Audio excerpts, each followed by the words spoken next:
Chaque crise a été permise par une incompréhension collective qui a créé un angle mort sur le risque. On pensait jusqu'au début des années 1980 qu'un pays ne pouvait pas faire faillite. Le Mexique en 1982, suivi du Chili en 1983, ont prouvé le contraire. On disait ensuite qu'un pays avancé ne pouvait pas faire faillite. Puis, la Grèce s'est effondrée. On affirmait enfin qu'un produit financier noté AAA était sûr, jusqu'à la crise des subprimes. Mais qu'en est-il aujourd'hui ?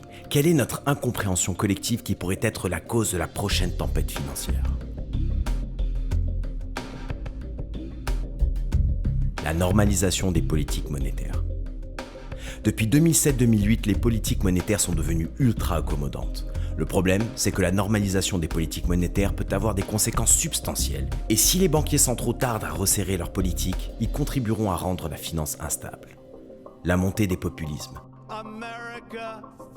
Pour le moment, cette montée du populisme n'a pas déstabilisé les marchés, mais elle augmente les risques pesant sur l'ordre mondial et pourrait bien déclencher une crise financière. Le Brexit. Après tous les échecs de négociation depuis 2016, il est peut-être temps de se poser la question que personne n'ose poser. Est-ce que le compromis est toujours l'issue la plus probable des négociations lorsque la destruction des deux parties est en jeu ? Une crise en Chine. Le crash chinois à l'été 2015 a donné des sueurs froides au marché. Une crise plus grave pourrait avoir des répercussions terribles sur l'économie mondiale. Le Japon vieillissant et surendetté. Avec sa population vieillissante, son endettement record et sa politique monétaire ultra accommodante, les problèmes du Japon sont connus depuis longtemps et peuvent être à l'origine d'une crise. Valorisation excessive. Il y a d'abord les ratios cours-bénéfices aux États-Unis qui sont supérieurs de 50% à leur moyenne historique.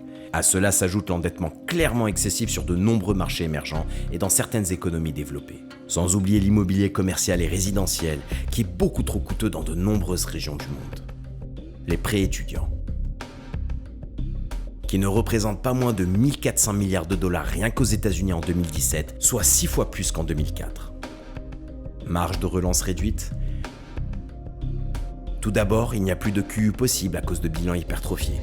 Un autre problème, ce sont les faibles marges d'abaissement des taux, sans oublier que les sauvetages dans le secteur financier pourraient être intolérables et donc impossibles à cause justement de la montée des mouvements populistes dans les pays en question. Un manque de liquidité sur les marchés. Résultante directe de la montée en puissance du trading haute fréquence des ETP, et parmi ces ETP, les ETF qui n'ont jamais été testés en cas de choc.